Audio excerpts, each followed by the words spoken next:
Hello and welcome to Dark Days Radio, episode number 35. I'm of course your host Mike, and tonight I'm joined by Chris. Hello. Hi. And returning guest, the first ever freelancer and also, developer from White Wolf that we had on the show, Matt McFarland. How's it going, Matt? I'm doing well. Hey there, Matt. How you doing? Good. I'm doing all right. Cool. So I think we're really just going to jump right into it with this show and move on to White Wolf news.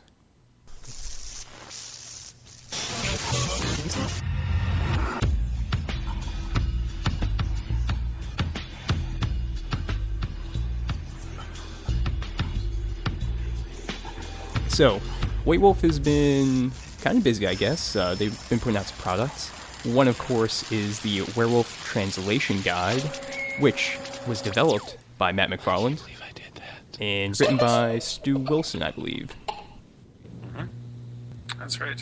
So that, of course, gives you rules that translate from Werewolf the Forsaken to Werewolf the Apocalypse and vice versa.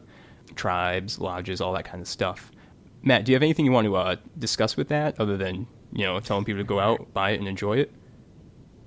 Only that, of course, we did one for Vampire to kind of lead up to the release of the 20th anniversary edition of Vampire the Masquerade.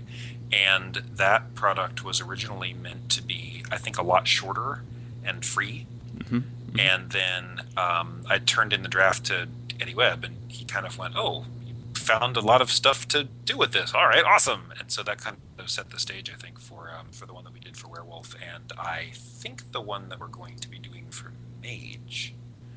Yeah. But I don't know how much I'm allowed to say about who's working on that and when it's coming and everything. So, but yeah, as far as Werewolf goes, that was a lot of fun to work with Stu on that. He and I have been. He's only been freelancing for White Wolf, comparatively recently, but.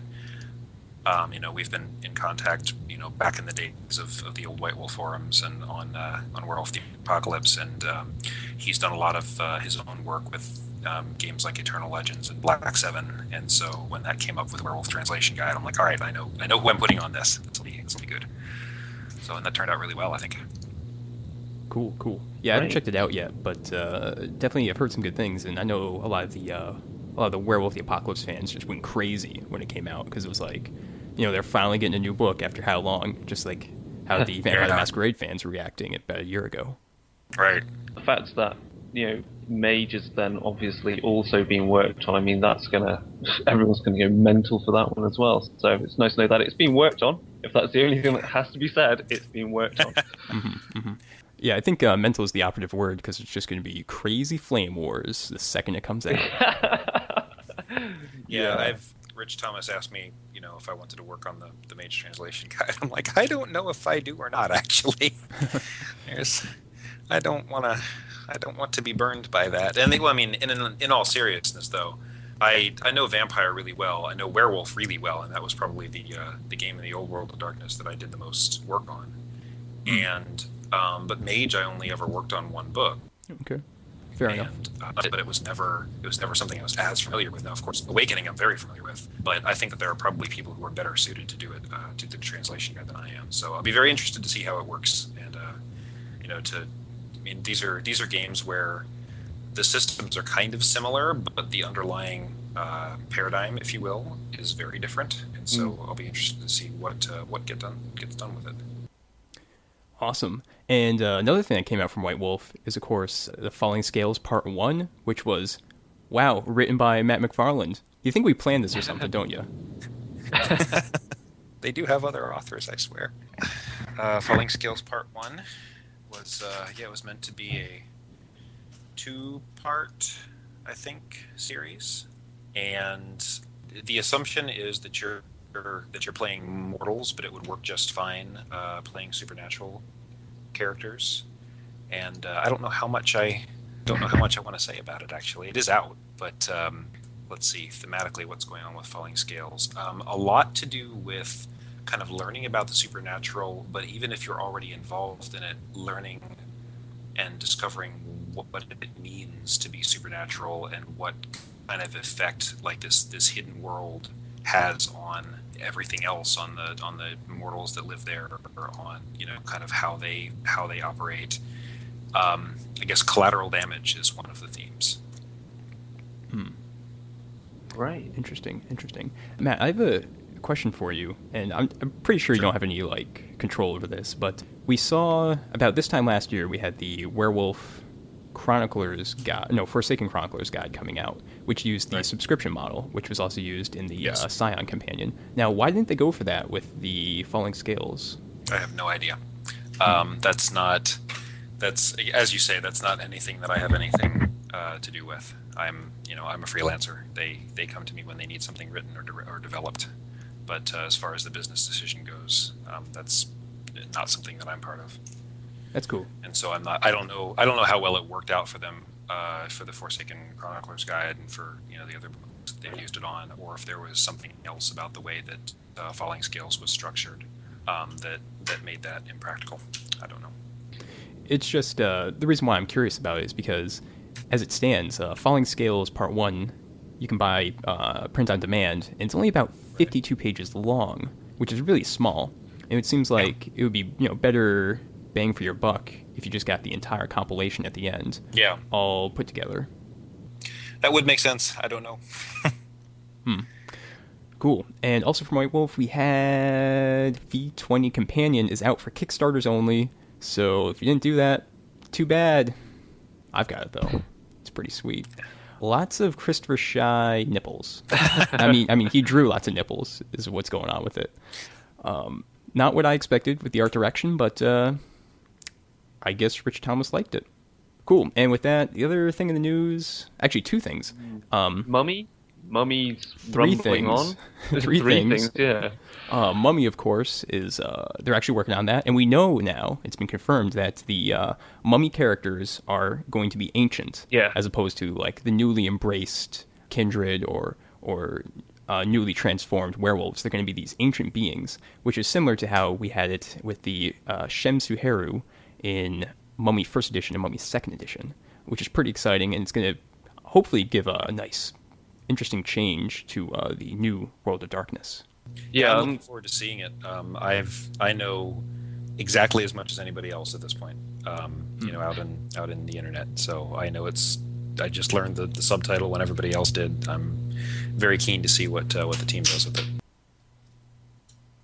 Yeah, I've had a read of the blog posts up there, and obviously I've played a little bit of the Mummy the Resurrection. So that you're actually playing true ancients, that's kind of cool.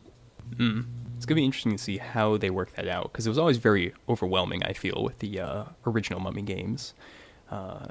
Just exactly how they're going to make everything work. Because, they had some workarounds with Vampire the Requiem with the oh geez, I can't remember the name of it. Fog of Eternity? Indeed, Fog of Eternity. Which is the Mages, the effect which kind of clouds the memory of elder vampires. So maybe they'll have something similar to that. Maybe they'll just have a really long memory. Could be.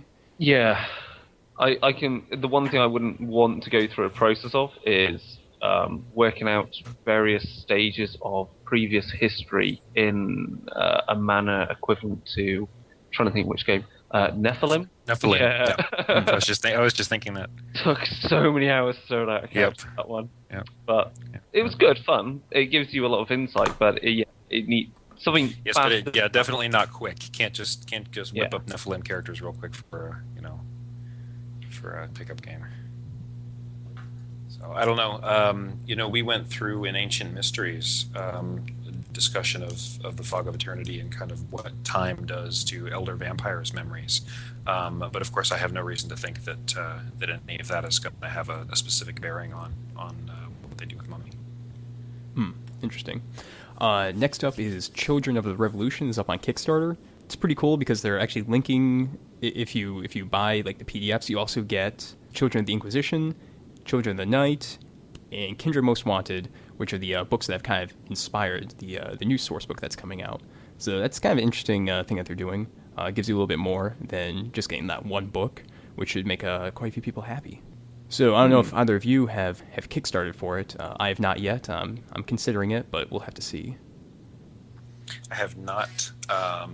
I'm I'm kind of I'm waiting for my wife to stage a Kickstarter intervention for me. Frankly, I have a lot of things that I'm backing right now, and I have looked at that Kickstarter. I just haven't. Yeah, kind of like you, I haven't decided if I'm gonna throw in for that, or if I'm gonna wait and try to pick it up after. Indeed. And Chris, are you interested in that at all? It's not really. It's unfortunately it's not like really high on my priority of things. Really, I'm kind of waiting to see what kind of new World of Darkness stuff is on the horizon. Really, and if there's anything Kickstarter that in that direction, then I will plow money in and get something cool that way. Because new World of Darkness is my bitch, and I need it. Right. Great. Third one, yeah? Yeah, Are we on the third one. Yeah. Third one. And that is that there may be a Grand Masquerade in 2012. That's pretty much all I got coming from wadnews.net. But yeah, if it goes through, it's going to be awesome. Yeah, it seems a bit... yeah, I mean, the news on that is kind of a bit thin on the ground still, though, and it is... Time is ticking, so yeah. Because I would like to go myself to something like that. And with that, I think that's all for White Wolf News, so let's go over to the mailbag segment. Haven't had too much mail, I don't think. We've had a few bits and pieces here and there. I mean, we've obviously had the email from Shane on our topic for tonight, so there's nothing more to say than that than when we get to that part.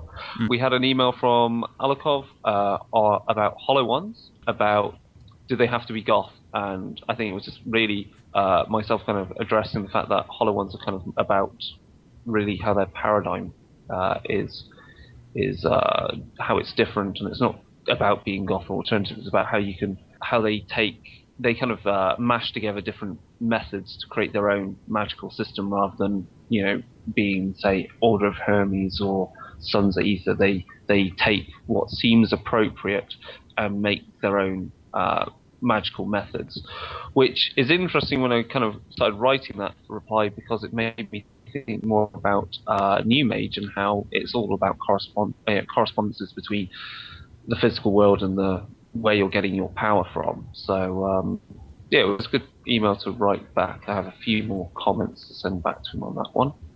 And I think the only other bits, we just had a bit of thanks from people on previous main show and the dark ones that we've been doing for either Dark Ages or for Chronicle Design. Mm-hmm. Indeed. And of course the Facebook page is hopping. Definitely some good discussion going on there, actually. I'm pretty surprised given the limitations of the new format, the new timeline format with Facebook, but people seem to still like hanging out there and offer their opinions and views. Hopefully I'll be able to get some new miniatures painted up and take photos of those. I've got a copy of the Samuel Haight miniature, which I really want to get to, paint that guy up. So you can expect that in the future. It's just an ashtray, right? No, but I could have like two forms of them. I could have like the ashtray form. Yeah. So like before and after for Samuel Haight. Exactly. Yes. Exactly. Very good. So that's it with the mailbag segment, and let's move on over to the secret frequency. He took the stairs.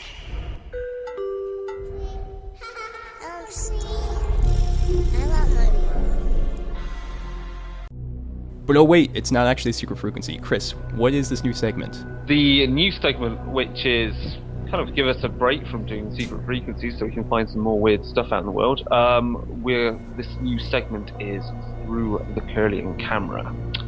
Basically what we're doing in this segment is looking at either episodes or shows from TV or from films, or looking at particular books, and using those as sources for ideas for how you can use them within your own games, whether it's for an entire chronicle, or be it for just a story or an episode, or even just a scene in your games. Or alternatively, because New World of Darkness is big into this, so why can't Old World of Darkness do this? Well, Classic World of Darkness do this as well. How to hack your game to replicate the feel and themes and moods and just replicate the film or whatever it is wholesale and use that as your game. So that's the basic idea. And keeping with the theme of what we'll be talking about later, the film we will be looking at tonight is a film known as The Sin Eater, or, if in other regions, is known as The Order. It's a film that came out a few years ago and stars Heath Ledger as a Roman Catholic priest of a particular order known as the Carolingians, and they specialise in fighting with demons and other hellspawn. He, of course, has been ordered to pursue a Sin Eater. A Sin Eater is considered a heretical being of the Catholic Church, as they're able to remove all taint of sin from a soul, no matter how bad, and do this just before the death of that person. So essentially, it circumvents all the traditional ways of resolving, confessing your sins in Catholicism. Mm-hmm. Right. The film obviously looks into Heath Ledger's character and his own views on sin and resolving his own needs, and the fact he's part of a small order and chasing down this Sin Eater. And essentially the film is looks at how his character and his group are manipulated so that they create a new Sin Eater.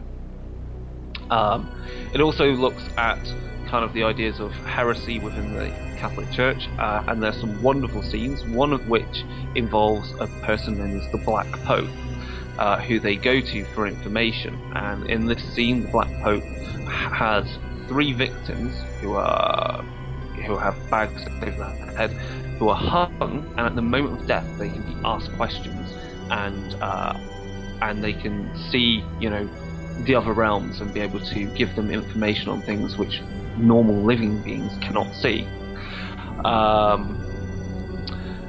And yeah, that's essentially the idea of the film. And in the end, Heath Ledger's character, the spoiler alert here, so please, but at this moment, if you want to watch the film, go watch now and forget about this bit that I'm going to say. He ultimately becomes a Sin Eater through the manipulation of the death of a woman that he loves, and being only given part of the information for the ritual which he originally believed was to kill a Sin Eater, but instead creates one, him being the new Sin Eater. And of course there's other scenes with the entire destruction of St. Peter's Basilica. So I have actually watched this film, and it's quite cool. They're attacked by demons. You have various scenes around Rome, and I just think it's got quite a great atmosphere for a film which I think really didn't get noticed much. They were actually going to do a computer game to it, but that got canned. So yeah, I don't know. Mike, did you read through the synopsis that I posted up? Obviously, there's a full synopsis on Wikipedia. Go, please read it if you want to know more. Yeah, I skimmed through it, and it's always tough when you're looking at a movie for inspiration in a chronicle or game, because you've got this plot, and you kind of want to go into it following that plot exactly, but you have to realize that, of course, the characters or players are going to just take things in completely different directions. So working this in with an existing supernatural type could work, because that would give you sort of a background or basis to work off of. Of course, I'm more used to talking about like Vampire the Masquerade. So this could fit in perhaps with the Inquisition source books that came out earlier and are going to be revisited with Hunter's Hunted 2 later this year. Man, this is a tough one. I think things I would immediately take out and use. The scene with the Black Pope, I think could be particularly great for maybe inspiration for rituals for various vampire orders or groups within of hunters, be it Hunter the Vigil or Hunter the Reckoning. Would be particularly a cool scene to kind of play out the same sort of thing for, say, Vampire the Requiem would be Lancashire Sanctum. For the actual idea, I think the cool thing there is maybe not to run the whole thing wholesale, the whole story and run through it, but maybe the ideas of like about the use of information and that kind of like the conspiracy, and whether you can really have your player characters kind of see how they work with the information, if they realise they've only been given half the story, and if they realise before it's too late what's about to happen. I think the idea of a Sin Eater itself, of course we have Geist the Sin Eater, but this is a different Sin Eater. But I think you could use bits from something like Second Sight, perhaps, and kind of create this small order of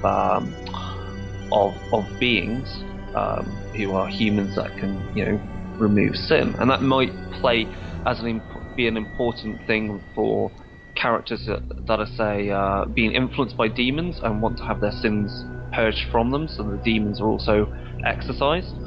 Or perhaps it's important, say, to vampires as well, who want to have a purer soul so that they don't get consumed by the beast. Or even maybe it'd be quite interesting for Promethean, even, because obviously as a Promethean they'd be very interested in the nature of the human soul, considering they don't have one. So it's one thing you could have player characters be these Sin Eaters, or you could actually just have them as that weird thing that pops up, and you just like, what the hell is that? Why is everyone after them suddenly? And what could your player characters gain from it? I like the Promethean idea, because Promethean's a game, of course, that due to the wasteland effects and disquiet, really there's not enough people for Prometheans to talk to. So having these Sin Eaters who perhaps are immune to wasteland effects and all of that could be just interesting. Fitting, yeah. Just to have another NPC that they can actually talk to without issue. Well, we are of course joined by a distinguished guest. So, Matt, do you have any insight, opinions, ideas? I have seen the movie, actually. Okay. It's a movie I enjoy, and I'm currently running a Chronicle of Geist, the Sin Eaters, and one of the characters is largely based on Heath Ledger's character from that movie, so it's kind of a more literal interpretation. I think, though, I like where you're going with the idea of including something like a Sin Eater as someone that other people in the world of darkness could interact with, and acting as a kind of moral guide. I think if I was including that kind of NPC in my chronicles, I would say that not only does disquiet not affect the character, but other forms of mental and emotional influence and control don't either. That is, the vampires can try to dominate him all they want. Maybe changelings can't get emotional energy off of him either, and he's just kind of this anomaly in that sense, but making him someone that you can unburden your soul to. And then my question would be then, for the players, do you need to try and figure out why it is that this person is like this, or can you just take advantage of what he can give you, or do you have to kill the golden goose? Because I've played in games with both types of players. I've played in games with people who are like, no, this guy must be some kind of mage or something, and we're going to figure out what he's really doing. And I'm like, well, the thing is that if you figure it out, he might not be able to do it anymore, because in order to discover, you kind of have to tear apart and analyze. Is that really worth it? And I think there's that kind of theme of that discovery, but you might learn more than you really wanted to know, and you might not be happy with the results. That kind of goes through the movie too. Yeah. So yeah, I think that might be fun. Now, if I was going to run a game where people were doing something like becoming Sin Eaters, of course, the first thing you run into is in the movie there's just the one guy. Yeah. And if I'm running a game that I'm dealing with 4 or 5 or 6 people, and so that would, I guess, my inclination at that point, or the question that I have to ask at that point is, does everybody get to be the Sin Eater when we're done, or are we all competing for the same spot? Yeah. Because I'd run that game. That'd be fun. I'd run the game where everybody's kind of learning these lessons and going out and fighting demons and trying to prove themselves to the to the church and to the higher ups. And yeah, sorry though, there's only one of you that gets the ordination at the end of all of this. And what happens to the rest of you? Well, remember that scene with the Black Pope where you get to tell the future at the moment of your death?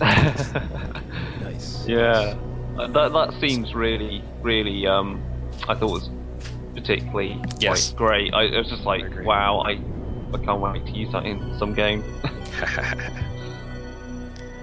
Yeah, that would be fun. So yeah, I think that it's a good World of Darkness movie. I think there's a lot of fun potential there. Either World of Darkness. Cool. Well, I guess I'm gonna have to check out the movie then.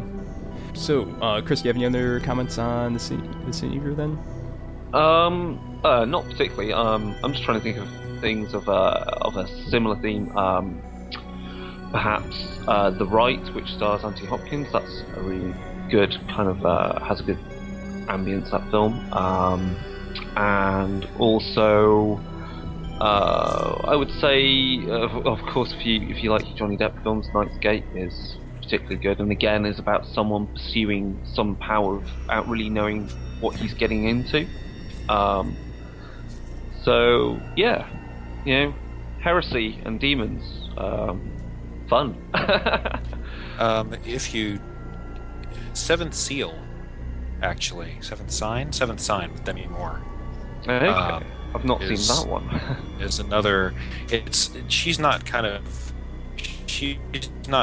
within the church. She's just this woman who's who's very pregnant, and she and her husband take on a boarder who turns out to be kind of the second coming.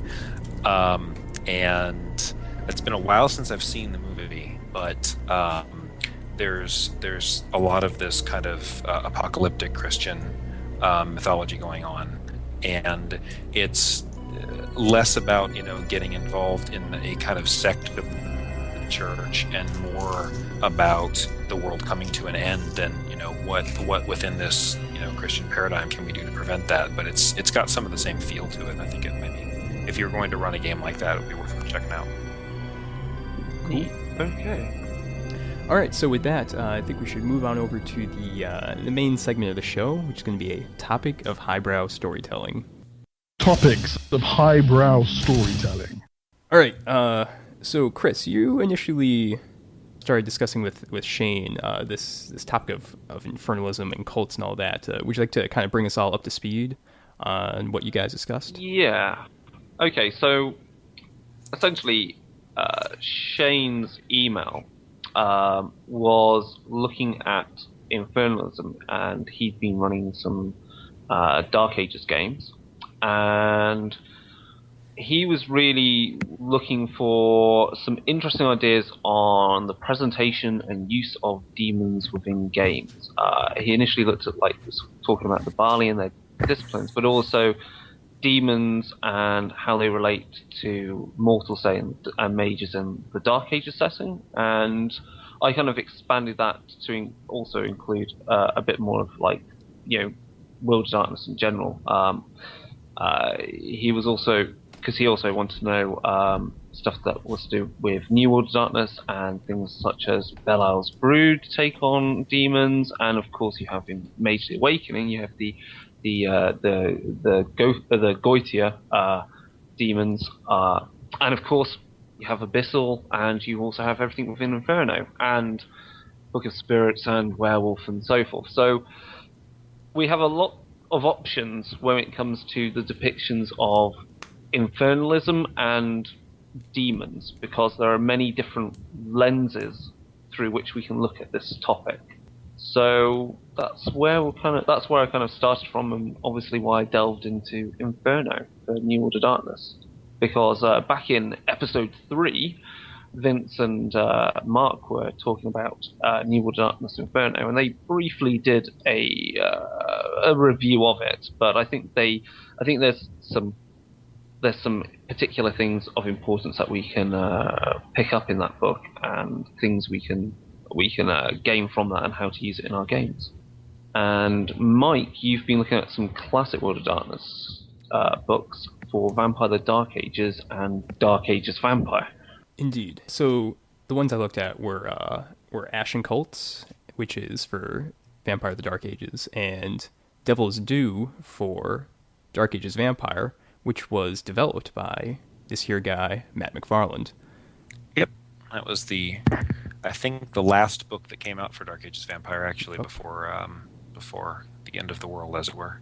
And really, it was the last book for the Old World of Darkness before the Vampire Translation Guide came out. So, pretty big deal. I suppose it was. Yeah. Yeah. Pretty huge. Makes me feel old. Don't worry about it. Yeah. So, Chris, should we start with Inferno? I think Inferno might be a good place to start, because Inferno as a book for New World of Darkness really drives home how there are very different ways of depicting your demons, and how there are different... I guess the word demon can be used to describe a multitude of different beings within the World of Darkness setting, and how they're all quite different and also in many ways quite similar. And it's the ways that you can go about using those within your games. So to start off with, Inferno presents the idea that there are a type of spirit that are called demons, which prey on and feed upon human vices, and they need these vices and the acts of desecration that go with human vices to grow in power and to enter into our realm. But the cool things that Inferno then builds upon is the fact that these demons, in order to get into our world, have to manipulate mortals as what they call whisperers. They manipulate humans through small ideas and dreams, and essentially drive mortals to commit greater acts of greater and more despicable acts to gain something from that mortal's vice. And there's some really neat things that are within Inferno, because whisperers can not only influence humans, they can also go on to influence and possess humans, and possess other spirits and ghosts, and even possess desecrated, unholy locations, and thus manifest as true demons in those locations. And I think what was really cool is the idea that ghosts and spirits could be possessed by demons. So you can have players interacting with ghosts and thinking, what they need to do is a typical to excise this ghost, and find out why it's still repeating its actions, and what it needs, what unfinished business there are, or what its fetters are to the world, or its anchors. But then realise that it's just something that's being a puppet to something far darker. And of course, the other thing that the book gets into is about how the idea of infernalism, and how people can be drawn into cults that worship demons, and but then also the idea that many cults which are about infernalism, there are no demons behind. There are just other entities of the World of Darkness setting, which can be manipulating mortals, be it vampires, mages, etc., etc. So yeah, Inferno has a lot of different systems and a lot of different ideas. That means you can really go to town with demons, and again, throw some real curveballs at your players and have them thinking, what the hell have we just walked into? This wasn't what I signed up for. I think the other cool thing is that is mentioned that there's quite a difference between the demons within Inferno that are from the Inferno, that grow from vice, from feeding upon from the vices of mortals, and what could be described as demonic entities and spirits from the abyss in Mage, and how they're actually the two evil sides of a coin. One is about the material, and the other one is about the immaterial nothingness. Yeah, I hope I kind of gave that a good overview of the differences of different spirits and demons there, Matt. I think so. No, yeah, I think that you covered especially what's in Inferno, but in the World of Darkness pretty well. One of the things that we talked about when we were working on Inferno was, what exactly does it mean to be a demon? And this was a while ago, mind, but I do recall, talking with Malcolm Shepard and with the other people in the book, and I personally am not a big fan of using fallen angels in the World of Darkness, in the New World of Darkness, because I didn't want to introduce that. If there are fallen angels, what did they fall from, and how much of the Judaic tradition do we want to get into? Yeah. Because we kind of did that with Demon the Fallen, and it worked out pretty well, but I don't know, I wasn't crazy about what it kind of implied about the cosmology of the World of Darkness, because I'm a nerd and I like things to make sense. But I like what we came up with Inferno, that demons are a kind of spirit, but something apart from most other spirits, have capabilities that they don't, and are really keyed into vice. And I mean, I really enjoy the virtue and vice system for the New World of Darkness, and I like being able to play off of that. So I think that that came out really well. Yeah, there's the book is chock full of different things to use. I mean, there's like entire section on the rituals and so forth and acts to basically open the doorway to either demons manifesting fully or just simply beginning to influence characters. And the idea that you can, with the right sort of nudging and cooperation from players, you can have some interesting roleplay where their character begins to be influenced by a demon rather than, say, being corrupted in the traditional sense that they gain derangements. And I think that's really another great way of how a character can kind of fall from grace with the morality system. I mean, one of the things that turned up in my Changeling game for one of the player characters was his character obviously was slightly out of sync with time, but had a definite idea of that his character was Catholic, and of course the game took place in Venice, so his character was trying to reconcile what he believed were demons and then what changelings were and what the Fae are. And that's another entire set of beings that again could be considered, depending upon through which lens you're looking at and how you interpret things, could be considered demonic entities. But again, they're depraved, corrupt monsters, but aren't tied into vice, but tied into nightmares and dreams rather than vices, or say in the abyss, kind of the abyssal spirits, as I said, are tied into the very idea of nothingness and that. Or I mean, hell, if you really want to go full bore with it, you can always grab the things out of the back of Second Sight and go for full-blown Cthulhuid entities of the Outer Dark. Yeah, there's a lot to work with.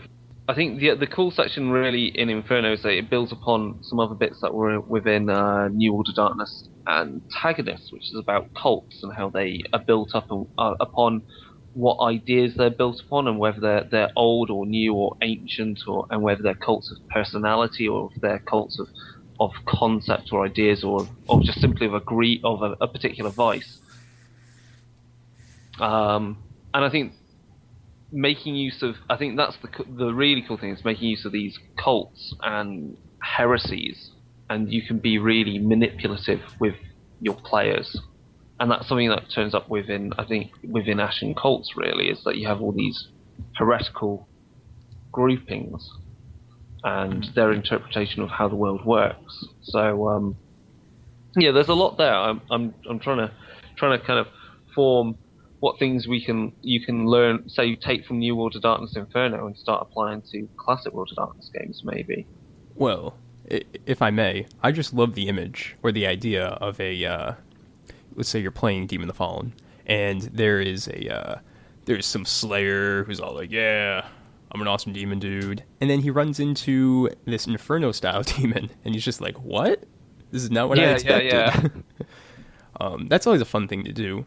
Really, these guys, I remember listening to Dark Days number 3 and thinking, man, Inferno sounds pretty sweet, should check that one out, and now I'm even more excited about it. Just a lot of new options it doesn't really it doesn't force you to really learn a lot of new rules, does it? It's mostly just working with the existing spirit rules in Numina, correct? For the most Go part. for it, Matt. You know more about it than me. Okay. The rules that show up in Inferno, for the most part, they work more or less like spirits. And then, actually, the chapter that I wrote deals with people who make pacts with demons, and those rules are a little different, I guess. But they're not real. I mean, they're not real complicated to use. It's basically, you make a sacrifice to the demon. Sacrifices, run the gamut from like literally sacrificing people, down to just changes in your behavior, and then you get what you want from the demons, and that adds dots onto your sheet, or it can give you these minor little supernatural powers, or pretty much all kinds of things. So that's I think the only new systems in the book. Now, if I'm wrong about that, I'm sure somebody's going to let me know. But I think that's the main addition. Yeah. The other mechanical things in the book are really looking at how a demon goes from being this whisperer, this intangible being that's trying to gain influence in the mortal world, and then how it gains more and more power, and then becomes a fully manifest, demon of whatever form. Right. Of course, how it, and then how it can go forward to possess a mortal or a spirit or a ghost or, well, any type of spirit. I don't think, obviously, they can't possess abyssal spirits, and I don't believe they can possess the Quashilim of Promethean, because of course they're to do with ordering. They're more like ordering chaos in a very kind of purposeful manner. Well, the other thing is too that as written, the Kashmilim aren't on Earth for all that long. No. They stay long enough to fulfill their missions, and then they go home. Now, on the other hand, if a demon could possess one in the short time that it's there, could it stop the Kashmilim from going home? And so there's your plot hook. There's your free plot hook for turning into the podcast. Right there. And of course, at the end, towards the back of Inferno, there is the full rules for actually playing a character who is possessed by a demon. There's the option anyway, which is involved and of course requires a lot of trust on your part and the player's part. And of course, there is the little sidebar of, hey, just invert all these rules. You're going to have to make your own powers, but you can play someone that's possessed by let's just say a spirit of your virtues rather than vices. I'm not going to say angels, because to me, it's something of a higher that wants good things rather than bad things. Good and bad obviously can be seen through so many different colors that let's not bother calling them angels. But there's a lot there to work for. I mean, they give sample cults as well to use, and the idea is that there's generational cults or ancient ones. And I think what Shane was looking for is how you can make use of it, because I think sometimes you could be too. I think the trick with these things is not to be too obvious and blunt with demons. Yeah, you can go out and you see some horrible creature and you have to kill it, or it's killing people and you need to stop it, or it's killing vampires or whatever. But I think the fun part is where it's not very obvious, and maybe you're dealing with the same demon throughout maybe an entire chronicle, and it's just pulling the strings behind the curtains there, and you can't tell exactly which people it's influencing and which people it's not. Like, this person over here has been a complete asshole, but is he being influenced by this demon? Maybe, maybe not. Maybe he's being influenced by something else. And it just really adds that level of paranoia you can really get in a World of Darkness game, and that's where I like seeing players squirm, is that they really don't know who to trust. Demons are behind every door, as are the true Fae, in fact. So I would obviously, I think you can take some of these ideas and you can start applying them within, say, classic World of Darkness, and say Vampire the Dark Ages and Dark Ages Vampire, because the idea of the prevalence and maybe common knowledge of the fact there are these heretical cults, and some of these heretical cults may or may not be the work of demons or supernatural entities, and that's a big thing within the Dark Ages set. And yeah, Mike, what do you want to say about Ashen Cults and Devil's Due then, and how maybe there could be some big mashup between what we know in Inferno and what's in these books, and how players can start going forward with rather nasty things? All right. Well, I'm not going to say too much about Ashen Cults because it's primarily about religious cults, whether they're heretical Catholic cults or pagan cults.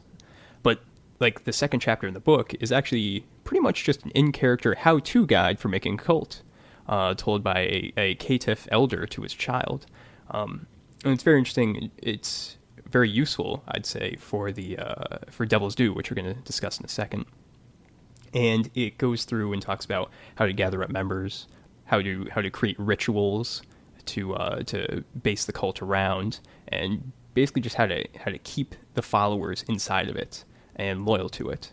So that's very useful. I'm not going to talk about it too much, and I'm just going to jump over to Devil's Due, which is kind of like Dark Ages Demon, but not exactly.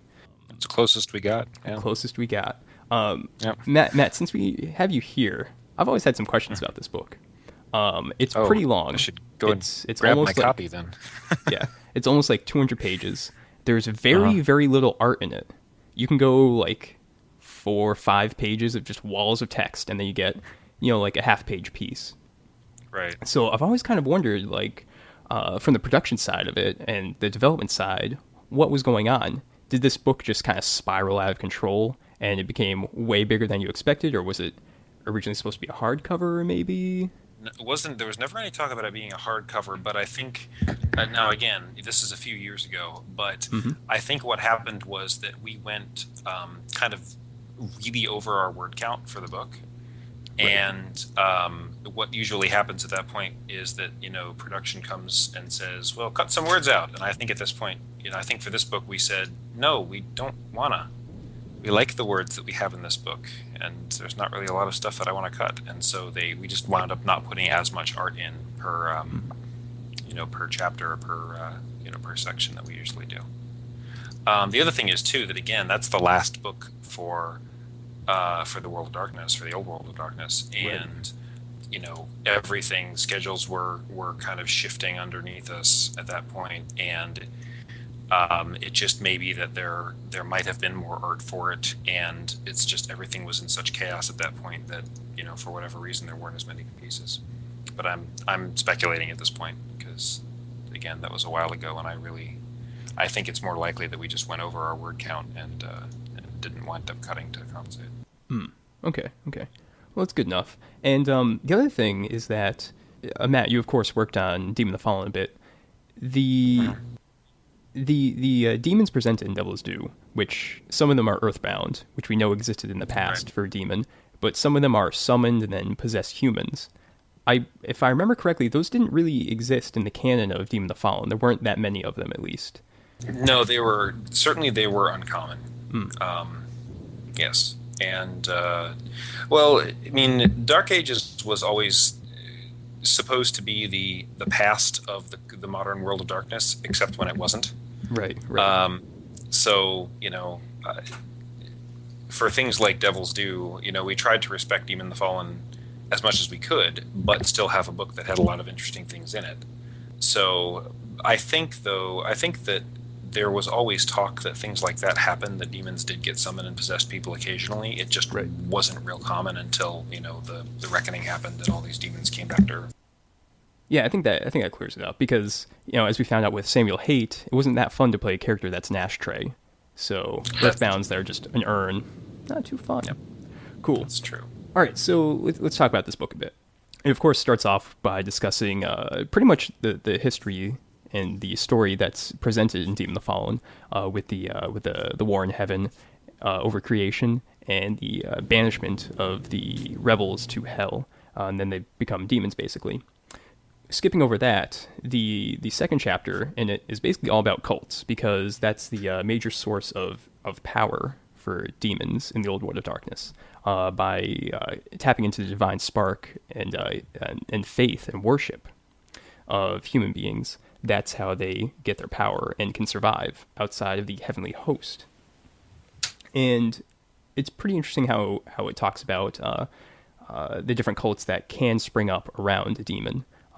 It doesn't give you that much information about how they are created, which is why Ashen Cults is pretty useful, because it gives you a lot of ideas for that.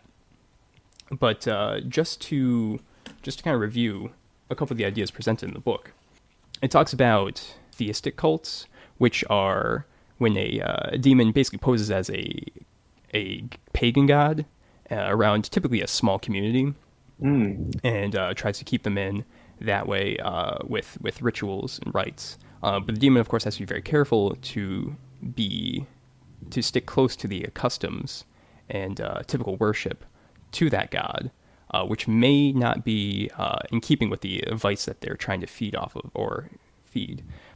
Another one is a pseudo-angelic cult, which is basically the demon walks around saying he's an angel and kind of gets followers typically in the lower levels of a church, like the young, zealous members that are pretty excited about their faith. This is also, of course, pretty dangerous because the Inquisition exists in the Dark Ages, which will be probably investigating these members if things get too out of hand. This also has a lot of problems because it limits the type of worship that the demons can receive. I think that's the type of cult that's presented in the opening fiction to Devil's Due, actually. Yeah. An angelic cult. Indeed. And, of course, then there's the traditional demonic cults. And one of the cool things that the book brings up is that these are typically like a pyramid scheme. And just to kind of like rope people in.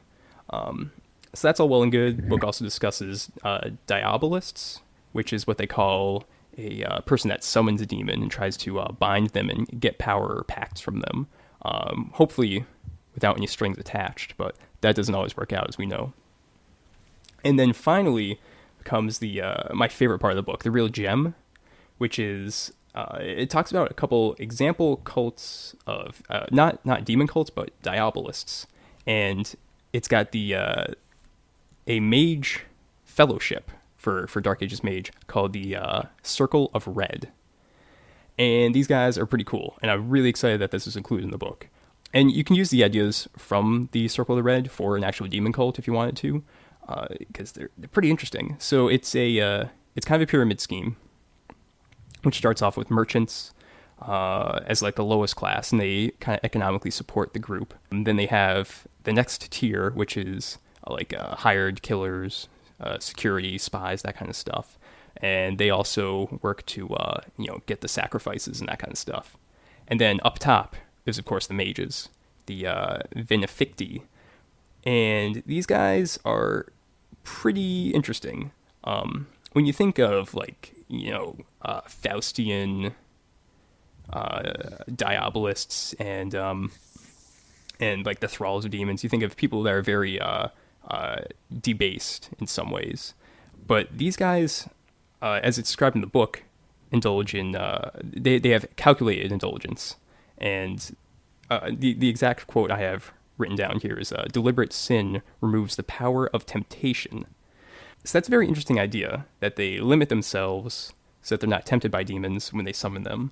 And from there, through their discipline, they can try to manage this power. And I think that's a really cool idea. And then in the appendix of the book, actually gives you the full rules for using these guys as a splat in Dark Ages Mage, with the foundations and pillars. So it's like, I got an extra splat for Dark Ages Mage as well. This is really cool. So Matt, I'm not sure if you have any insight into these guys, but I was just really, really wowed when I read through that. Circle of Red? Mm-hmm. I'm trying to remember where they came from originally. They show up as antagonists in Dark Ages Werewolf. I remember that. Really? But I think they predate that even, because I remember when we were going through kind of brainstorming what we were going to include in Dark Ages Werewolf, the Circle of Red, using them as antagonists, came up. But then we didn't really do much else with them until Devil's Due. And at that point, the authors and I kind of decided, well, let's just, let's give them full rules. And, I don't know that they'd necessarily be my choice for player characters, but, to use as NPCs, I think they're very useful. They sound, the idea, like, so you say they have a means to kind of stop themselves being tempted by demons. That's kind of a cool idea there to well, their make whole a very... foundation of magic. I'm sorry, go ahead. No, I was going to say, I was thinking they might be a cool basis for a rather kind of dark cabal of Mastigos mages in New Age. I think they'd be appropriate either for tradition for tradition mages, God no, pentacle mages, or even a corrupt pylon of the Seers of the Throne. Because I was going to say, like, you know,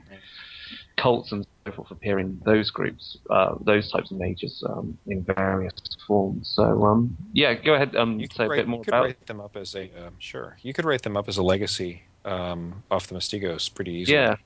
But their foundation. Remember how magic in Dark Ages Mage works? There's foundation and there's pillars. Yeah. Their foundation is sin. Okay. And so, you know, once you as they get more powerful in their foundation, they do things. They're starting to balance, you know, self-denial with, you know, committing the sins. And then once they master it, it isn't that they're, you know, fully committed to the evil of the sin of the blood and the wearing black robes. When they hit 5 dots in their foundation, they have perfect self-control. Wow. Yeah. And so, and I always thought that was a really cool take on you know, Diabolist mages. It's not about, you know, they don't want to give themselves over entirely to sin, because, you know, a mage giving up control is kind of oxymoronical. Yeah. It's about having perfect control over the self, because at that point you can't tempt them anymore. Yeah, and that's why it sounded like a perfect Mastigos. You know, I'd say legacy, because it fits exactly, because the Mastigos, you know, go off to pandemonium and it's filled with demons of another form. Right. Cool. Well, I think that would it would kind of dovetail nicely, I think, with the Godic magic. Yeah. You know, that shows up. That's kind of, you know, tied to the Mastigos. Yeah. So yeah, that'd be a fun legacy to play with, I think. Nice. Good stuff. So that's pretty much all I had to discuss with Devils Do. There's an interesting chapter about cults and the thralls that result, of course, and then it goes into the Diabolists themselves. So how you would bring this into the New World of Darkness? Well, these types of cults that are discussed in the book, they can be used for all sorts of things. It doesn't have to actually be a demon. It could be easily a vampire, of course. You can see a lot of crossover between Devil's Dues cults and the Ashen Cults book for vampire. I was actually, I'll pose this question to you guys. I was trying to figure out how a werewolf cult would show up and how exactly that would work. You could kind of see that working with Werewolf the Apocalypse, with the kinfolk and that sort of thing. You could make something, but with the Forsaken, especially with their pack mentality, I just wasn't sure exactly how that would even work. So if you guys have any ideas, I'd really like to hear them. One way that you can get corruption and you know, that kind of thing into a pack of werewolves is through the totem. Yeah. There's a bit in where the Werewolf Forsaken core book where it talks about why werewolves don't take loons as pack totems. And the reason that they don't do that is because, for whatever reason, a pack that takes a loon as a pack totem inevitably goes crazy. And I wrote that in there. I don't remember why I wrote it in there off the top of my head. I just thought it was kind of a cool idea. But now, since demons in the New World of Darkness can possess spirits, what happens if a pack takes as its totem a loon that's been possessed by a demon? Yeah. Interesting. Yeah. So now you have, you know, you are inevitably going to go crazy, but not only are you going to go crazy, you're going to go crazy and become my puppets and my worshippers. And go out and recruit others. I was going to say, is this where I throw out the idea of something even worse than a pack totem being possessed by a spirit, but a pack totem possessed by a demon, which then gets pushed to become a maggot? And that's truly a mishmash of horrible stuff. Wow. So that's one way to do it. Another way to do it, something that I like playing with, really with all of the New World of Darkness games, is introducing characters that are members of their respective splats but haven't had any contact with the larger society. And so, you know, the werewolf condition is is hereditary. So if you have some, family line that's out there in the hills of Appalachia or whatever, or in some other, comparatively remote place, who knows what they might have fallen into worshiping if they don't have anyone to explain to them, this is what we are. We're not, we don't have to eat people. We're not necessarily, cannibal werewolves. We have this larger society and these, shamanic tradition. But, no, if the family's up there in the hills and all they know is that, we can turn into slavering monsters and kill whatever we want to, then I can very easily see a demon taking advantage of that. I like it. Cool. So do we have anything else to discuss with infernalism or cults? Not really. I would say keep it subtle and always look for the curveball if you can throw at the players and just keep it strange, because I think there's so much you can really mash together and so many options that the obvious thing is never always the most fun to play with. Cool. Yeah, I'd just say those 3 books that we discussed, Inferno, Ashen Cults, Devil's Due, are all really good sources for cults, infernalism, and all that. Of course, there is also Demon the Fallen, but that focuses just so much on the internal politics of the Fallen that there isn't too much discussing the mortal servitors and all that kind of stuff. There is the one book, Saviors and Destroyers, which I believe is actually mostly fiction, so I'm not sure if that's exactly what you might be looking for, but yeah. Gonna ask actually. Yeah. Mage the Awakening Summoners. I'm trying to think. I haven't read too much about that and how much that kind of crosses over on some of the same subject matter as Inferno, but from a mage perspective. Not the bits I wrote. Okay, all right. Well, I think okay, that's on my list of things to read, and I'll come back to Darker Days with what I learned on that one. Yeah, there hasn't been. We talked about demons in in Inferno, and then there are, as you mentioned, scattered other creatures around the New World of Darkness that call themselves demons. But there has not been a book yet released that talks about playing demons in the New World of Darkness. Not yet. Great. I was trying to sound ominous there. Did I manage it? A little bit. Yeah. Cool. All right. So I think that wraps up our discussion on that topic. And let's move on over to a bit of a Q&A. And of course, Matt, you want to discuss your latest Kickstarter. So why don't we hand over the floor to you to kind of talk about that paper product a little bit. Sure. Okay. The game is called Curse the Darkness. It is a post-apocalyptic role-playing game that is not. It does not use dice. It uses playing cards as the resolution mechanic, and it was kind of the most direct inspiration for the game was actually a song. A band called A Perfect Circle did a cover of Imagine by John Lennon, and I heard that song, and I love Perfect Circle anyway, but really enjoyed that version of that song. And as I was listening to it, what I was picturing was this man standing on a balcony looking out over the world ruined and destroyed and thinking to himself, yes, this was the right choice. I did the right thing. I have no idea what that meant at the time. I just kind of filed it away in my mental bank of cool imagery and thought, well, I'll do something with this someday. And then a couple of years ago, I found a Flickr album online with a bunch of photographs from a Tea Party rally and people, holding up signs and everything. And it just made me really angry. Just a lot of the ignorance and a lot of the hate being carried around on signboards. And I don't like being angry at people. I like people. And so I sat down and I started working on what turned into Curse the Darkness. So that's kind of the genesis of the game. The setting of the game is in 2012, the shadows open and monsters start coming out of the shadows and killing people and taking people away. And then this unnamed individual addresses the world and says, you're going to take care of each other. And there's no more ideology. There's no more religion. There's no more economics. There's no more nationality. There's no more politics. These are all ephemeral concepts anyway, and we're done with them. you're going to take care of each other because it's the right thing to do, and breaking these rules is punishable by death. Have a nice day. Over the next 10 years, obviously there's pushback against this because you can't put a gun to somebody's head and tell them be a good person. It doesn't work like that.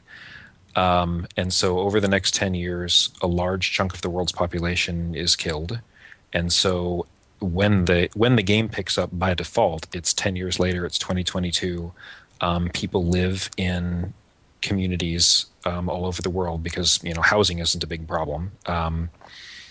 And so the game is about, what are you going to do with this world? Are you going to, live in your little community and do the best you can and live under his rules? Or is there still a chance that you might be able to fight back and, reclaim some freedom for people?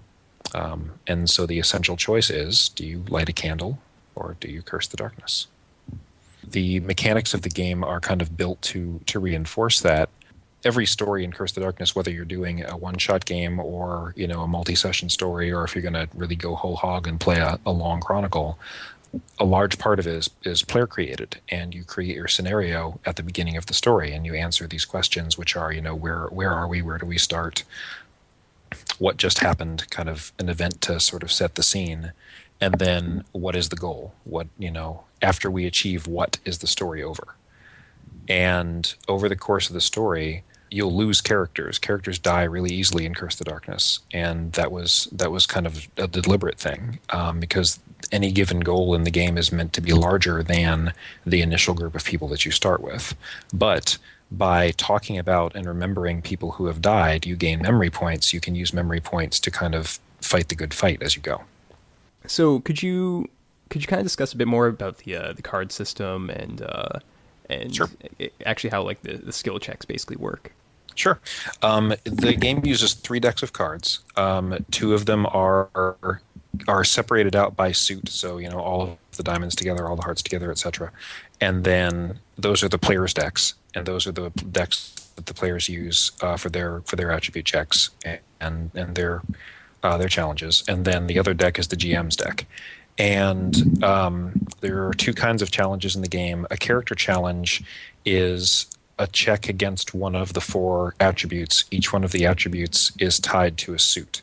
So hearts is tied to humanity, which is kind of the social trait, dealing with people used to persuade or intimidate. Diamonds is focus, which is not what you know, but it's more mental acuity, how well you can bring whatever your skills are to bear in a situation. Spades is stamina, which is anything physical that you're doing that doesn't have the potential to be lethal, because challenges that can kill you are a different kind of challenge. So running, jumping, lifting, climbing.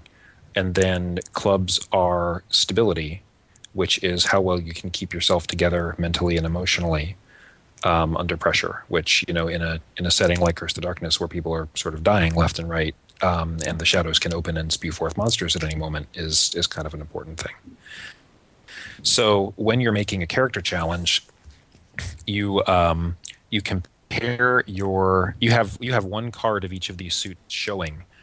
You compare the difficulty, depending on how hard whatever it is that you're doing is, against your active card. So if you've got a king showing in stamina, you're capable of doing some really impressive things physically. If you've got a 3 showing in stamina, you're tired, or you're hurt, or you're crashed, or you're whatever. You don't have much left. But when you undergo a challenge, you play the top card, you play your active card, and then you flip over the next one. So it is possible to go from a king to a 3. And then, the role-playing challenge for you then is to figure out why that happened. What did you do in making that challenge that reduced your capacity so? And then using the character challenges is they're called character challenges because the basic idea here is to use them to define your character. Remember, the more memorable you are with a given character, the more memory points people can generate, should you have something unfortunate happen to that character. And so at any given time, you can define what's called a scope. And a scope it's almost like an aspect in Fate games. And so I might have, soccer dad as a scope. I might have heart surgeon as a scope. I might have special forces. You start the game with one of them. You can have up to 5. There's not really a lot of point in starting the game with more than one, because the cool thing about it is that you can define a scope anytime you want. So, if I'm running and jumping over a chasm, and if I miss, I'm going to at the very least be injured. I might say, all right, well, I'm defining a scope. My character used to be a long jumper, and now I'll get a bonus to help me make that jump. And so you're very much sort of building your character as you go in the game, and people are learning more and more about them, kind of as you are. And then the other kind of challenge is removal challenges, which work a little different. And I don't want to go step by step with it, because it's kind of hard to explain if you can't see it.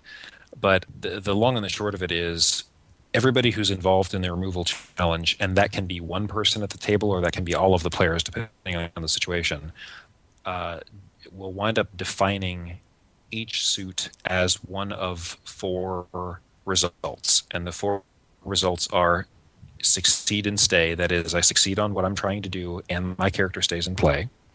Succeed, leave, that is, I succeed on what I'm trying to do but my character leaves play. Fail, remain, I failed my action but I'm not dead, I stay in play. And fail, leave, not only did I fail but I'm out.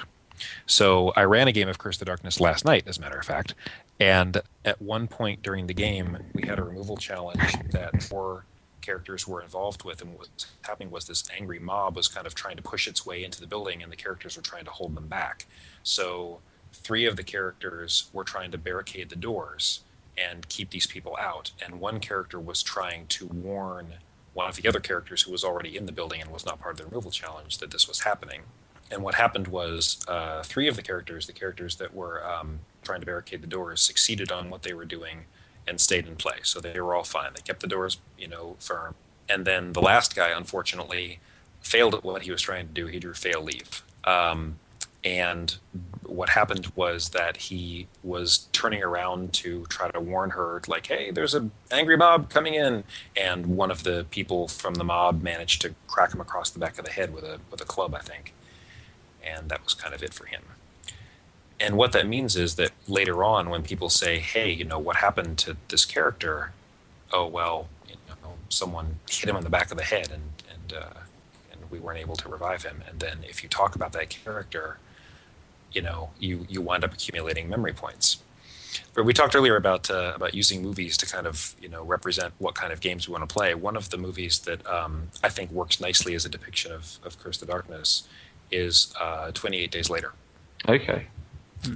Because if you look at the movie, we start off with Jim, the guy in the hospital, and then he meets up with Mark and Serena, and Mark dies almost immediately. Jim and Serena have this conversation about him. It's not very long. It doesn't go on for more than a few lines, but it's enough that we get a sense of kind of what their relationship was like before he died, and that's kind of the way Curse the Darkness works as well. You don't have to dwell on the death of any particular character, but if you take the time and memorialize fallen characters a bit, it actually gives you a mechanical advantage later in the game. So could you just, I guess, talk about the setting a bit more? Is there much of a setting, or did you leave it very open? Most of what's firm about the setting is what I've told you. He came, opened up the shadows, sent monsters out. One of the things that kind of the landmarks of the setting is the fall of Jerusalem. One of the things that he did was address the world through shadows and say, 5 hours from now, watch Jerusalem. And then Jerusalem falls into the shadows and is completely destroyed, and nothing is left but smooth ground. And that's kind of what he used as the way to get the world's attention and say, look, not only am I serious about this, I have the power to back it up. I just destroyed a city that most of the world considered to be holy. And this is the way things are going to be now. But as far as kind of the specifics of what the setting is like I said, there is some discussion about it in the book, just so I can help people picture, what I think the world is like. People live in communities that are largely mobile, and one of the reasons they're mobile is because there are people that can open shadows and can walk between them. And once you're in the between, you can navigate to anywhere in the world that you've been. Of course, to get out again, you need an opener. And so oftentimes when we're making characters for Curse the Darkness, someone will say, okay, well, I want to be the opener. I want to be an opener. And that's just a matter of defining opener as one of your scopes. And then, you can open up any shadow big enough to admit you and walk in this kind of dark, not featureless, but almost empty expanse where this is where the monsters that destroyed the world live. But as long as you're following the rules, you can walk safely between. And there is a symbol that people paint on things that they're carrying between locations to kind of give them safe passage. So, if you're in Florida and you want to bring oranges to someone in Alaska to help order you, you take your crate and you paint the symbol inside of it and you walk through the between with a crate of oranges. Now, someone I get asked, well, what if I want to put a layer of Bibles underneath the oranges or a layer of guns to help me with resistance? Does the symbol still protect me? And at that point, I say, well, that's you're rolling the dice there, aren't you? Or playing the cards in this case. So can you do it? Sure. Is it going to work out exactly the way that you want? Let's find out. So it's a bit more about the setting. Yeah, it seems kind of like I think the other analogy I was going to say that it seems kind of similar in concept. It's a kind of a supernatural post-apocalyptic setting in the sense of like at the end of Watchmen, where the film where Dr. Manhattan is considered to be pointing the trigger at the Earth and told everyone to play along nicely. Yes. But in this case, it's some dude ready to open up shadows to horrible creatures. So yes. Yeah. Okay. Same idea. Well, and too though, somebody pointing the trigger at the world and saying, "All right, get along, or I will blow you up," I think probably would not have quite the apocalyptic impact as saying, "Get along. Oh, and by the way, you're not allowed to worship anymore. You're not allowed to have nationalistic pride. You're not allowed to have trade or commerce or any other ideology." And I think that's kind of where a lot of the friction came from. And kind of one of the questions that I ask in the game is, is the goal of getting everybody to take care of everybody else enough to make up for the, and by the way, you need to abandon all of these things that were such important parts of your identity. And that's thematically one of the big points of the game. And I've had players who hear that and are absolutely horrified and think, no way, that's not remotely worth it. And then I occasionally had players who are like, yeah, if it wasn't for the whole killing 3.5 billion people, I could maybe get behind this. And so that's kind of the discussion that I wanted to provoke in writing the game. So that worked out. I was going to say, so what kind of I would say what typical kind of types of games would you expect to be run, type of stories to be run? Because obviously you've left the setting in some respects. There's a few things to find, but then it's quite open in many other respects. So are there kind of within the book some sample kind of chronicle ideas for people to start running from? Yeah. Yes. Okay. Making up a scenario for Curse the Darkness is actually fairly simple, but it's also meant to be a collaborative effort between the players. So, like I said, there are 5 questions that you answer as a group when you're making up the scenario. And the first one is, where are we? Where do we start out? And because there's usually somebody in the group who's an opener, where we start out isn't necessarily where we're going to finish, but it just gives us a jumping off place. So where are we? I ran a game at Con on the Cob in Ohio. It's one of the local cons where I live.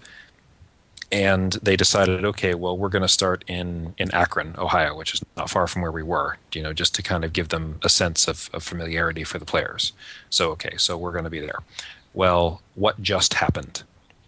And that question is something that I first saw in Don't Rest Your Head, in that role-playing game.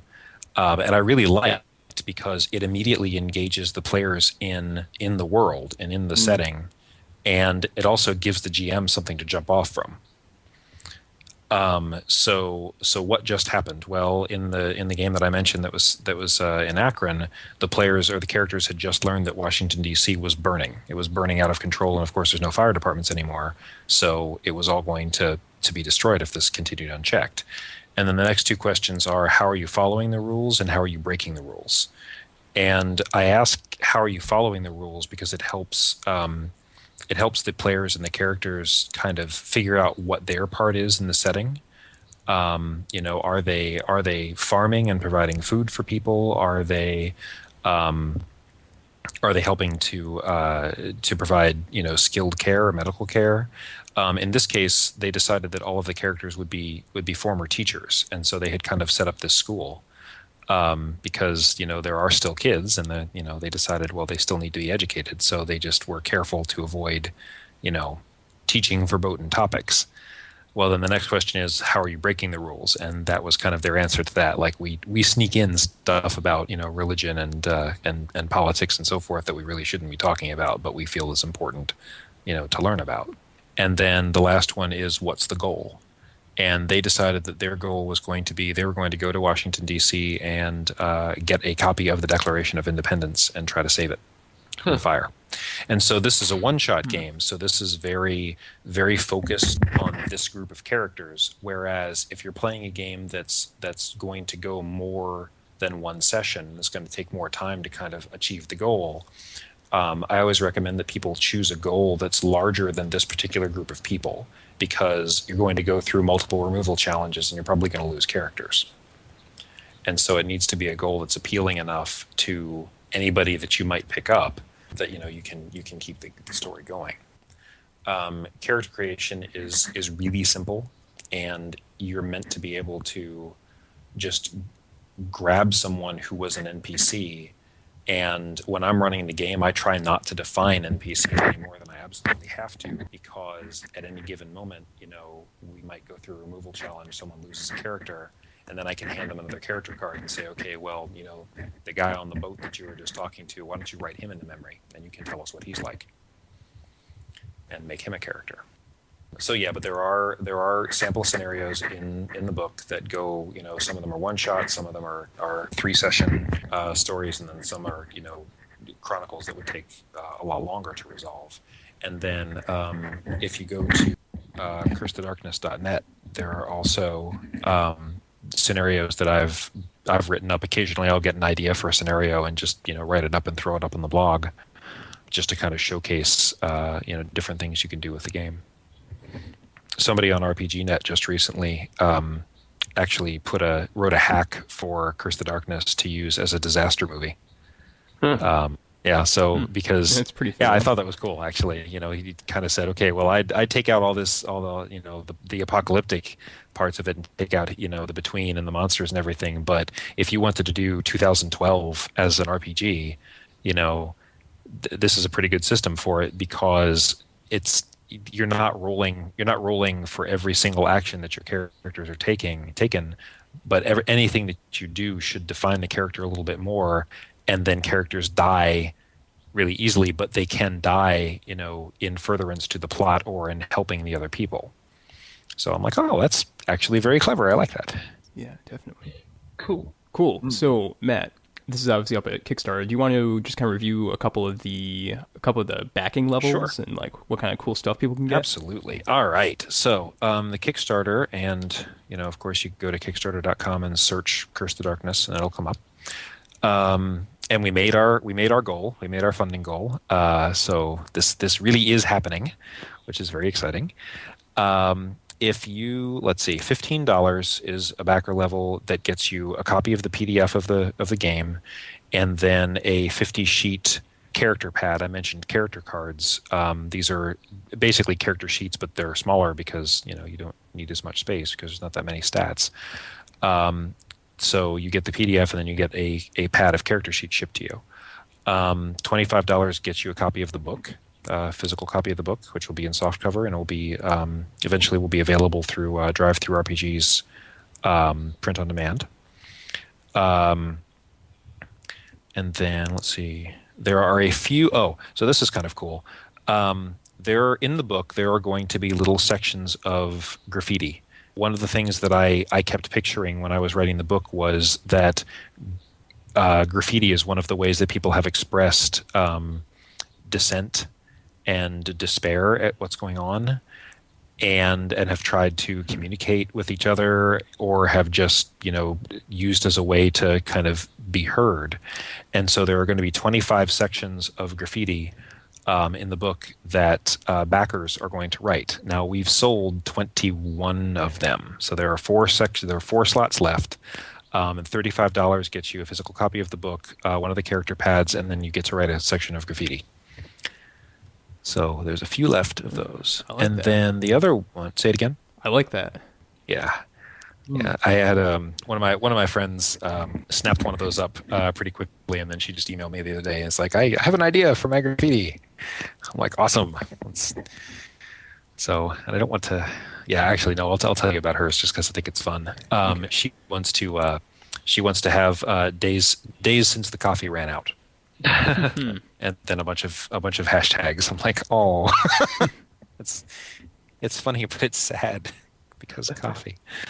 But then the backer level that I'm really excited about is $55. You get the kit, and the kit includes a physical copy of the game and a PDF. If you get a physical copy, you get the PDF through the Kickstarter.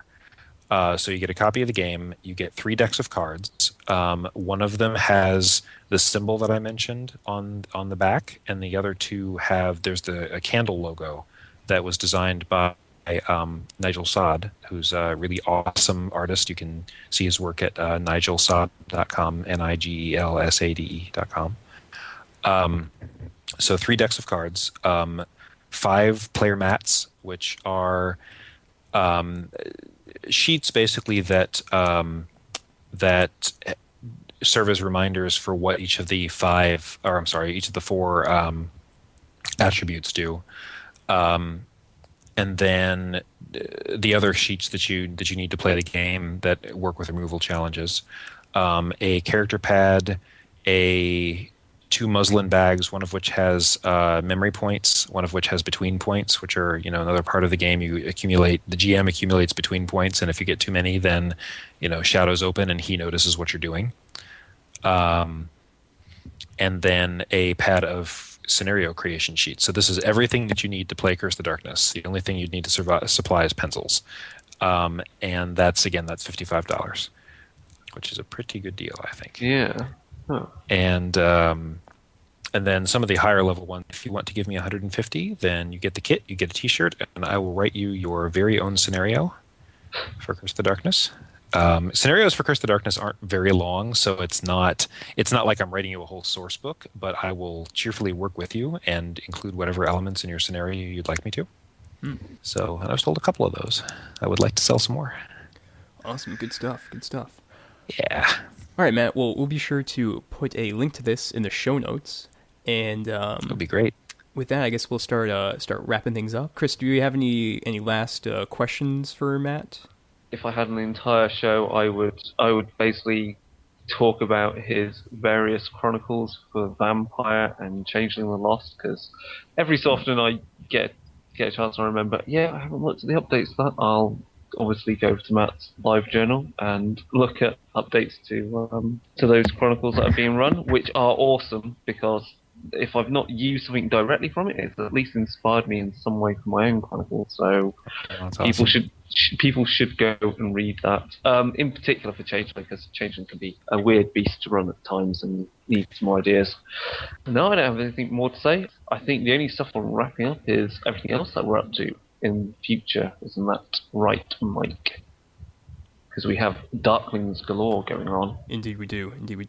So I got 2 questions at least. Matt, if people want to get in touch with you, do you have an email address, website, live journal? Obviously, Chris just mentioned. Yes. If people want to get in touch with me, the easiest way to do it is through to email me at blackhatmatt@gmail.com. Mm-hmm. My wife and I, Michelle Lyons McFarland, we just got married in January, so that's cool. Congratulations. Yeah, thank you. Michelle's been in the industry really longer than I have, and has worked for White Wolf and Wizards of the Coast and FASA on Shadowrun. And I mean, there's a running joke that no one can put out a cyberpunk game as a role-playing game without consulting with her, because she's worked on most of them. So anyway, we just started our own gaming company, which is called Play Attention Games. And we have a website. There's just nothing on it yet because we've been kind of putting all of our creative energy into Curse the Darkness. But playattentiongames.com is going to actually have some content on it sometime soon. So that's something to watch as well. Great. All right, Matt. So you've been on the show before, and it was, of course, asked the traditional question of what appliance would you be and why. I don't remember which one you were, unfortunately. But, I remember. I listened to it recently. Okay. It was toaster. It was the toaster oven. A toaster. Yes. Oven. That's a good choice. That's a really good choice. So, Matt, there's a question when you're on the second show. Matt, what would your porn star name be?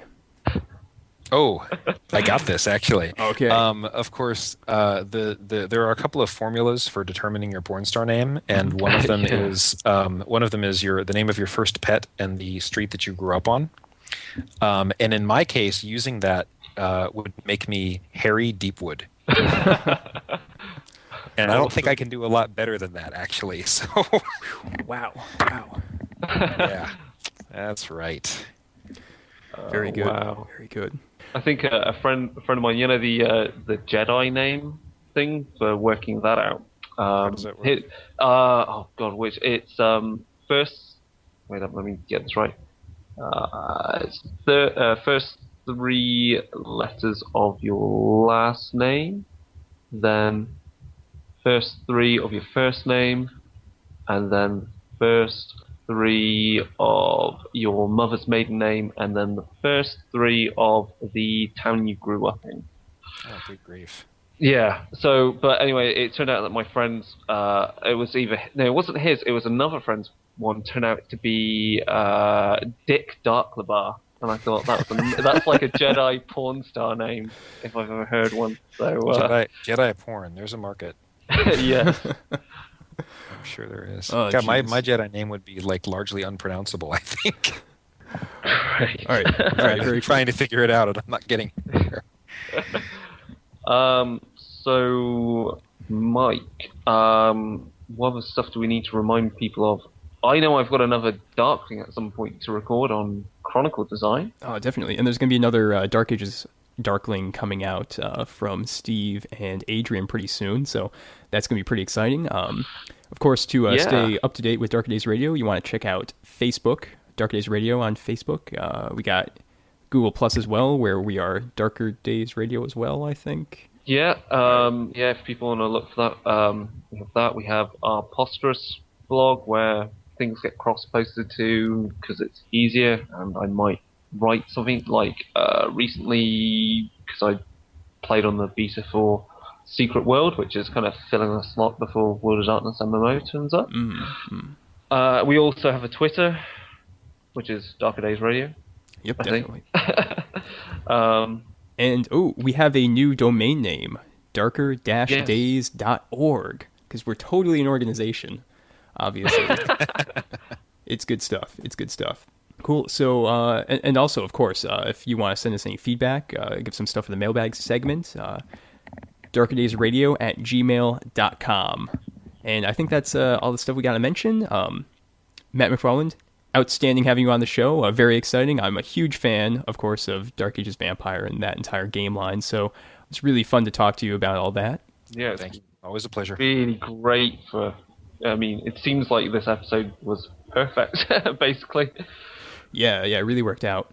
And, of course, to all of our listeners, check out Curse the Darkness. It's on Kickstarter right now up until June 6th, 2012 at midnight. Oh, can I mention one other thing, by the way? Sure.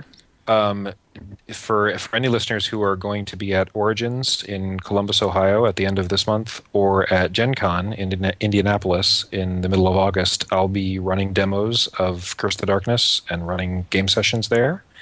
And I will be at the Drive-Thru RPG booth at Origins. and the Independent Game Designers Network booth at Gen Con, and I would be happy to talk about Curse of Darkness or World of Darkness or coffee or whatever else that you'd like to talk about with me. So if you're in the area, please stop by. Awesome. Sounds good. Sounds like a good time. All right, everyone. That's it for this episode of Dark Days Radio. Have a good night. Ciao.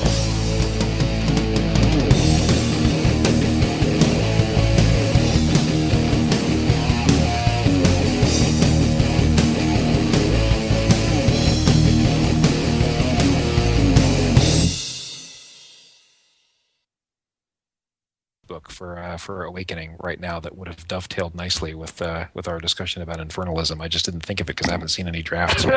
Really? Well, I'm recording it right now, so if it's okay for you to mention it, I mean, I can put it in the back end of the show. Yeah, put it on the back end. Yeah, a little snippet or something, right?